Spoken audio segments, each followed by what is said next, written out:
Hello everybody and welcome, and today we look at another chess problem, and this is a weird one, I would say, because we have the following position and the question is, can white win this? Well, okay, let's take this away. White can win this, but the question is how?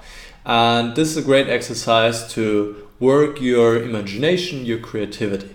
So I would say you spend some time, however much you like here, you pause the video, spend some time here and try to figure it out. If you're into riddles, into problems, then this might be just the right position for you to figure out here.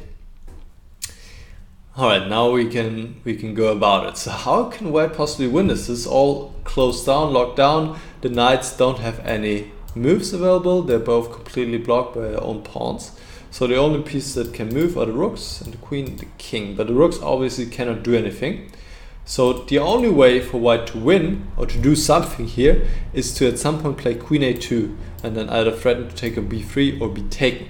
But white has to prepare this, because if we play queen a2 right away, we can do this, but we're not going to win. Black will queen later on, and then the queen will be kind of annoying on a1. So we need to prepare this.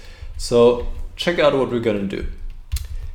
We bring over the king to e1, and by the way, if black takes, he just helps us. We have so much material that we don't mind, and then we can always open up the h file later on and win.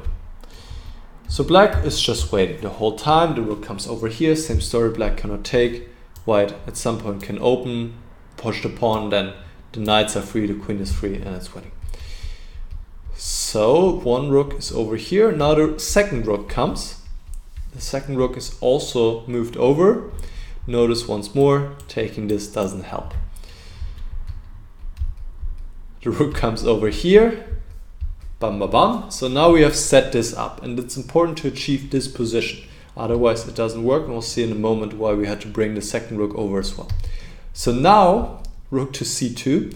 Once again, black can take, but then he just allows white to push one of these pawns forward later, and the white position will open up and white will get through. King to c1, and now it's the time. Now it is the time to play queen a2, and black has to take, because otherwise white will just take on b3, and then he can also push his pawn forward, and the problem for black will be, among other things, that he will be in Zugzwang sooner or later.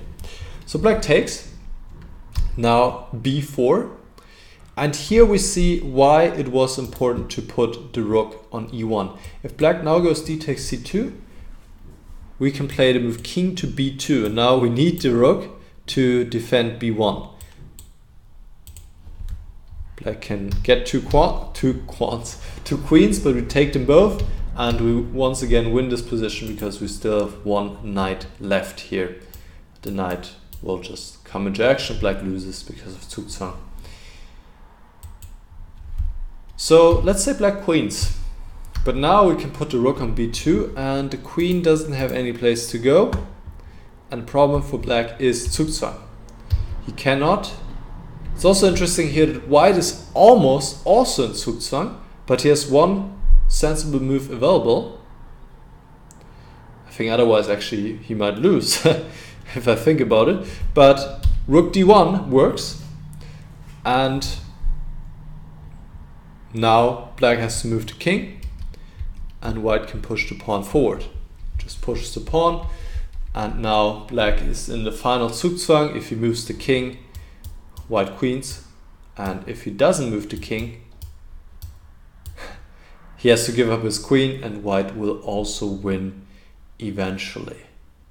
Actually, how does this work immediately, concretely? Let's say like this. Well, here we can still not move the knights, but we can do something like this. Rook c1, rook c2, and then king c1, and then the rook is freed and will pick up pawns, and then it's all simple from there.